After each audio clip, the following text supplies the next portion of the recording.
Which one takes the chain? This one? The girl. Yeah. I don't know which is a girl. The one without the penis is the girl. Oh, it's pretty hard to check. Not really. Just reach in there and get yourself a handful. Depends on what kind of Everyone is lumpier in the crotch area. You gotta be careful what you're saying now. The machine's on lumpy in the crotch area. Yes. Guaranteed the drop for this album is the one with the penis. What you playing, man? What you hearing, man? What you rating, man? Vinyl owner, vinyl boner. 2 hour drinking is on. Time to hear that song. Vinyl Countdown. Vinyl Countdown. My brother and I never liked the same music until we heard a group that would change our lives forever. Beastie Boys. To us, they weren't just a rap group. They were a way of life. Simply put, they were a game changer. There it is! My YouTube suggestions are quite varied. One's just Jim Duggan talks about Andre the Giant. Most I guarantee you in there. Play because I wanted to hear it. But Guaranteed he talks about him sticking his thumb up his ass. They all talk about that about Andre. You know that one, right? Andre the Giant is one of the most popular athletes in the world. He's the biggest man in wrestling. Andre loved checking guys' oil. I heard about Andre taking a number 2 on a hotel room bed. It took above his normal bed. Smells like cat's piss. Andre speaks perfect English in his comically ultra-deep voice. All I can think of is this young John Boyd reaching down and grabbing Andre's finger when he reaches up to the crowd in Steubenville and taking 2 hands to grab a finger. These hands can straighten out a horseshoes. That finger might have been in Hulk Hogan's ass. Yes, yeah. Come on, I was up all night reviewing this album. You picked the album in a secret disclosure in a dark location. This is true. It's the Vinyl Countdown. Today we're reviewing the best album we've ever reviewed, which is the Beastie Boys' Check Your Head. I was sent to the listening booth for being the only person with sense during a prior engagement. You were put there for stealing Julie Wilson's snappy comebacks and claiming them as your own. I still stand by it. So yeah, I picked this album. It's You still awesome. it? I did. I earned that one. It's Don't look at my notes. I got this album in high school. It was fantastic. I loved it then, and I think I love it just maybe even more now. When did you receive this particular piece of vinyl right here? Oh, like 6 months ago. 6 months? I paid $12. Right, it's $30 remaster. It was worth it for me. So, there's your brief introduction and a snippet of my opinion. So we'll kick it to somebody else. And now I'd like to pass them on. I think we'll go with Dave B. Davey B. I got my notes.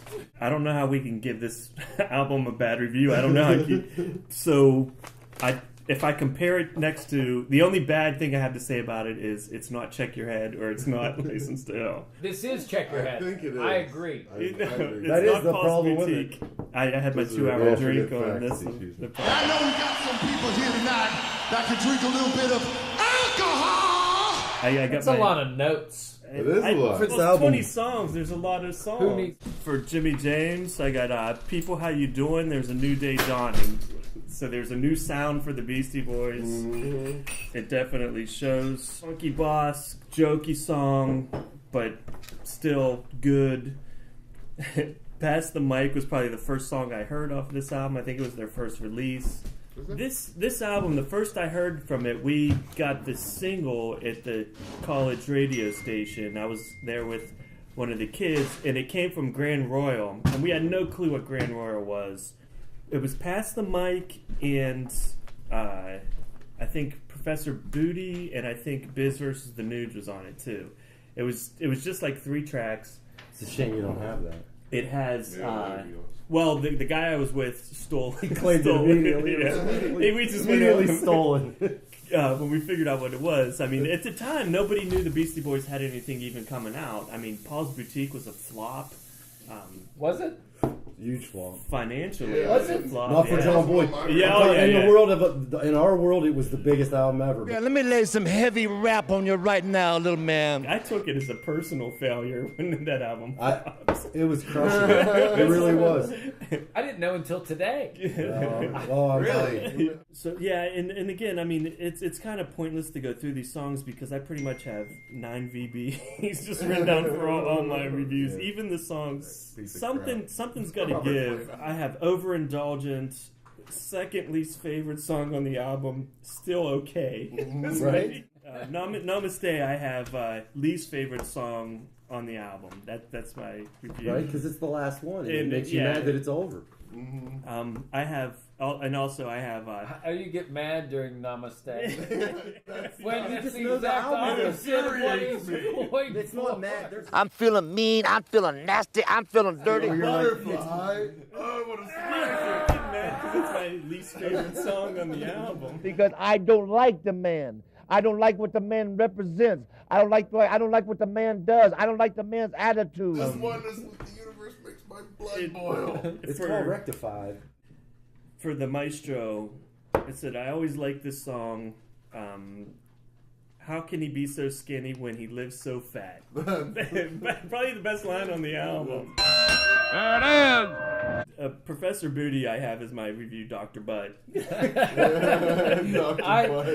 too have Dr. Butt written as my review. 10 VB's best song on the album, in my opinion. The attack on third base, or I should say the rebuttal towards third base is great. Third base started a fight that they had no business being in and just got hosed. Talk about it as being the most one-sided. Like, it was so bad he wouldn't even say the guy's name, and he just ripped him apart and spit him out, and all of a sudden third base was over. This is the album where Mike D becomes everybody's favorite Beastie Boy, even MCA and Ad Rock. But you could tell there's a lot of MCA and a lot of Mike D. I don't hold that against him. I still think it's classic, good album. And it's, I mean, the Love Fest. Like I said, the only bad thing is that it's not Paul's Boutique and it's not Licensed to Ill. And therefore, I have to give it a 9. A 9? Wait a minute. That's outrageous. You're a candidate for the listening booth. 9 vinyl boners. Vinyl boner! Go ahead, Jack. Let's hear it. I can go. I put the mic. Ol Woodsy! Boy, don't tell us why you're wrong. And he can tell me why I am wrong. God said something about how to review it, and I'm like, I just want to be like, dude, we know it's getting a 10. Just find something to say about it. You know Well, I think that's what he's looking for. But Something he's going. to give it He's an going. eight. I'm probably wrong on some things compared to some people. Which I'm laughing because I knew it was going to go basically like it's going. So what's the problem? What is the problem with this album? Where's the misstep? It's not Paul's Boutique. So I go with, call your doctor if your vinyl boner lasts too long. Seek immediate medical help for an erection lasting more than 4 hours. And that's about the best I could come up with because it is a long album. There's a lot of vinyl boners going on in this album. This place looks like a damn zoo. There's too much good. Professor Booty is the best. My review is I went with so good and I put 3 O's in it. Because it was that good. Professor Booty starts off strong with whatever movie that thing's cut from, because that's hilarious. Or is that the end of Mark on the Bus? That's from Style Wars. But I don't know if that's the beginning of Professor Booty or if that's the end of Mark on the Bus. Have you ever listened to it on a burnt CD, like burn it out and then listen to it? Because now it ends up with a gap. So like now when I'm listening, the CD was all kind of run together, and you didn't know where songs. Right. But when you listen to it, if you burn it out of iTunes, all of a sudden like there's a pause, and then the next song starts. Andre the Giant is very humble in spite of his strength. And Jimmy James comes on, and I would think that you have to do the robot to Jimmy James. The ones I don't like are really nothing. I mean, it's all the ones that are like 20 or 30 seconds long. The Bids versus the Nuge. But it's so like, short, it's not like I'm going to go to the effort to skipping it. It's just, I know he's getting closer. Although I even still like the part where he calls him the Beastie Boys. Right? So even though I dislike it, I still... It's 30 seconds long and there's gold in there. That's good. The Maestro's the only one that I have some distaste for. But it's still not even all that much. It's hard to say anything bad. I thought the Maestro... Wait. Shout out to Barnaby Jones and Mannix. Columbo? Pieces. There's 2 shouts out to Columbo. Because I already said that. Live at PJ's, I don't like the very beginning of Live at PJ's, but then it turns into a good song. And then in threes, it turns into a 1970s blaxploitation movie. Fred Williamson is back, and there's gonna be hell up in Harlem. To end, apparently except for you, with a peaceful end credits, and you leave the theater and you're happy, in a state of bliss, one with the universe. Except if you're John Boyd. What's John Boyd's always one with the universe. I'm feeling mean, I'm feeling nasty, I'm feeling dirty. Incredible, all the sound they're doing. What album do they call it? It's Rick Rubin's coming back here. Yeah, here comes Rick. Because Rick Rubin beats you over the head with the samples. He's not subtle, right? And the Beastie Boys hated that. I bet you never clean it. All right, back to the Beastie Boys. That was that. Sorry. I didn't care where the samples came from. I just enjoyed them on this one. It's like watching a Coen Brothers movie. Sometimes you try to say, where are we going with this? And then you just I say without check your head, there are no Coen's brother movies. Well, wasn't there already some Coen Brothers movies? Just Blood Simple or whatever. That wasn't good enough? Right now at home, eating your TV dinners, sucking on your soda pops, eating your French fries. I'm landing at 9. 9? It's not Paul's Boutique. What do you classify this music I said, and it's mainly because it goes on. It is too much. It's overwhelming. Do you call it rap? Do you call it rock? Do you call it? That's the beauty of this record. I'm not joking. It's Beastie Boys. Yeah. The beauty of this record is it's all over the place. These hands can crush coconuts. These hands can straighten out horseshoes. And I thought that was it. I thought they had enough money that they could say, we're going to do everything. This is the template they use, by the way, for the rest of the records. Every album they made after this has the same formula you're talking about with the big hit. Like, you go through this. I'm just doing mine now, I guess. Jonathan Boyd! Yeah. But you go through this, and they start, like, every time they start getting a little too jazzy, and you think, man, why aren't they rapping? The next song is So What You Want, or Check. It's like they're in your head. It's called Check Your Head, and right here they're like, every time you go, where's the rap? Where's the sample? The next album is the next song is Professor Booty, or I think The Maestro might be their best song. It's so good. Here's why you're wrong, John. You're an idiot. I thought you were going to be the one that I was going to have to call an idiot. Yeah. Now, come on. You can always call me. You're all all rude. because you gave it a 10. We've got to have. Yeah, I know it doesn't sound good telling everybody to Why you're wrong. give The it John 10s. Boyd segment is going to be fun. You're all idiots. No, I have to say you're all idiots. You're all It's the worst album ever. I got no material. No, you're all idiots. Capital's like, what are you going to do now? And they're like, well, this is what we really wanted to do. And this is like them playing like the band, and the idea of having a DJ with a live band. That changed the world. Everything important that Limp Bizkit ever did is on this album, and Eminem too. Eminem too. Did. No, I'm just saying the DJ with the band and that scratch. It all started sampling. That's what makes this the album that put him in the Hall of Fame. Paul's Boutique's their best album. This is like Paul's Boutique, but B-Boy Bouillabaisse is like scattered all through it instead of just at the end. They just put all those interludes. There's like 2 separate albums. This is the album that got him in the Rock and Roll Hall of Fame. When he's doing the rap, Dave's doing the "How Can You Be So Skinny?" and he's like, "Yeah, mother." It's just like, that is the Beastie Boys in one song. It's their Panama. That breakdown with the bass and then the vocalized humping or whatever, that like 10 seconds or however long that lasts, I think that's the greatest thing on this record. It's wonderful. I like it. Just sounds there's something going on. There's you like hearing a heartbeat, and then MCA starts rapping. It's that part. It's like when the pinball goes on Sesame Street. 1, 2, 3, 4, 5, 6, 7, 8, 9, 10, 11, 12. Yeah, exactly. It's exactly like that. Yeah. Well, John, give a more complete of your review. We've heard pieces. Look, the only thing I can say bad about this record, I tried to make the list. The first thing I think is bad, and I know they did it on purpose. Jimmy James starting, you hear that beat, and you're just waiting for that rap. You're just waiting the first time, and it takes. It's like it drags it out, and I know they're fucking with you. You know they're doing it on purpose, but you keep thinking it's coming. I had a Chevette, a 78 Chevette.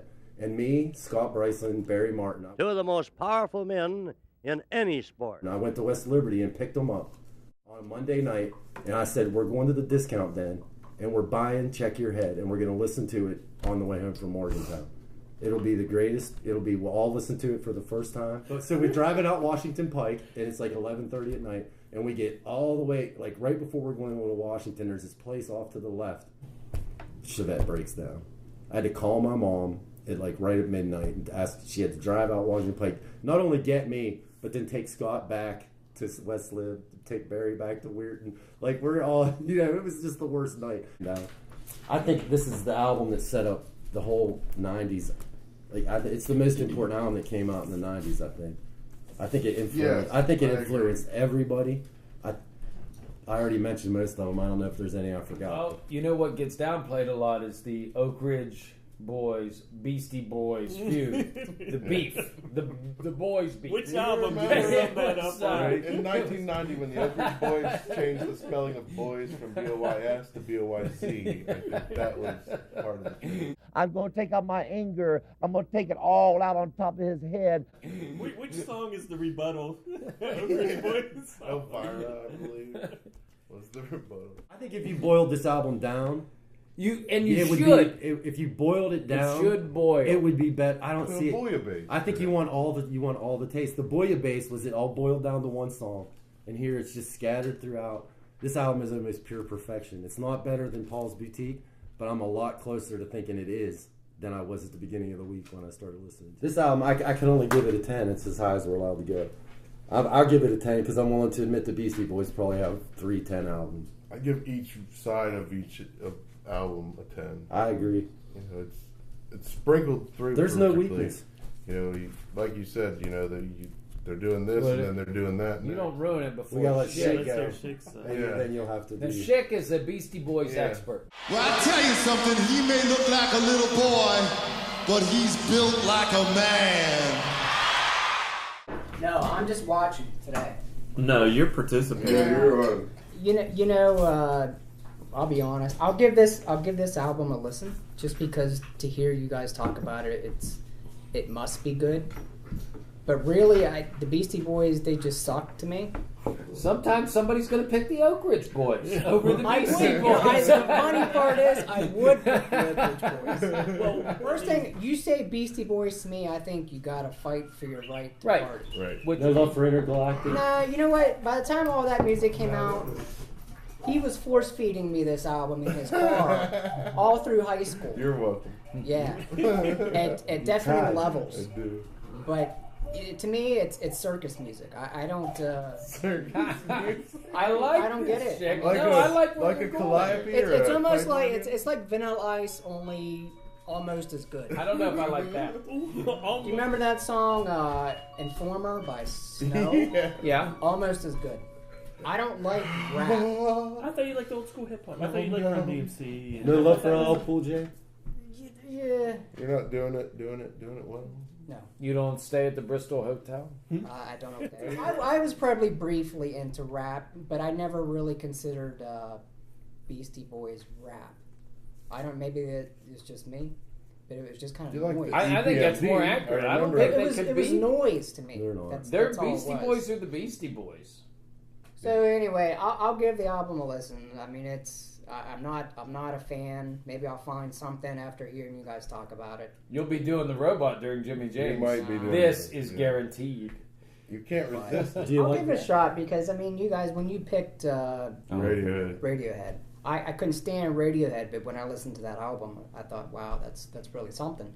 I mean, you changed my mind on that, so I'll give it a shot. That's all we're trying to do is change people's minds. Hearts and That's minds. the point We're winning of hearts this. and minds. That and stopping venereal disease is the whole purpose of. If you check your Vynyl head Countdown. after every encounter properly. I can't imagine how many garden gnomes we stole to this album. Yeah. That's a lot of garden gnome. No, it's so true. What was This that was word? definitely a Shick album. That's hard. Garden Garden gnome thievery. The G's silent. Yes, garden? Yes. Arden gnome. That G's hard. Ah, yes. Arden good gnomes. And here he comes right now, the arm wrestling champion of the world. All right. Yeah, this album's freaking awesome. End of review. End of review. I mean, that really is kind of it. It just flows like the ocean in motion. I know who doesn't come out on top of this album. Third Base. Yeah. But I mean, regardless of this rap Can we beef, get that thing taken I like off? Pete Nice and his cane. Hey, He I does got no strut- problem with He that. does strut nicely with that cane. He did. He kicked ass in that video Pete- with the that Pete cane. Nice So was what do you mighty got? good. You got it at a 6? Yeah, I'm gonna give this a 4. No, like as high as you can give it. You know, I'm in the emergency room because this vinyl boner hasn't gone down since I never realized how much this album really affected our lives. Actually, License to it's Ill. the soundtrack to my life. License to a to certain Ill, I extent, think, was- you know. What'd you land? You got 11-teen? 11-teen vinyl boners. Well, maybe and now's the time. it is. I'm going to reserve the right to put Maybe we Shick just in the put- booth at a later time, pending his. We'll see what he says Oh, after he pending listens his- to it. But we but, didn't shout out to J-Ho for not being here today. shout out to Riverboat Captain too. Always. No I Star hope he's Bryson. listening to this. No Bill Hicks. No Bill Hicks. All our missing wounded Yeah. warriors. Bad Yeah, week. well, And a it would shout be out to Barry unfair Martin, to too. put me in. I'm- I agree with that. Yes. Because We're not gonna I just do put that. you in. And That's it would right. seem retaliatory, and that's Turnabout unfair. is fair play. Homer. No, that's exactly the opposite You know who of should fair be in play. I gotta go with John Boyd's going in for loving it a little too much. Yeah, it's uncomfortable how much he wanted me. I'm a little too close to that boner. That's fair enough. I failed miserably at my 10 things wrong with this album list. I was counting on you to have a dissenting view of some sort, and you failed me completely. I'm telling you, dude, if Mike Dean met us, he would be like, we should be best friends. Final countdown. Okay, here. Yeah, I remember Okay, doing that. Kios A Most licky Macho. boom boom down. Senor Snow or Senor Geraldo? Snow. Snow's better? Yeah. Then Gerardo, Rico Suave? Rico Suave's not better than Informer? I don't know. Rico Suave. They're both- I'd go with Snow. Rico Suave was a Like character. Informer was actually popular, where Rico Suave, you just immediately kind of made fun of it. But it was huge. It was But it was popular. huge. It was huge. huge. Don't forget how huge that was. It was everywhere. It was Rico bigger. Suave? That was Rico Paul's Suave. boutique big. Rico Suave It was a was bigger bigger hit than than Paul's Informer. Boutique. It might not be the song, but it was a In bigger America. hit. The In only Canada, place that matters. Informer was huge. Yes. Right? Yes.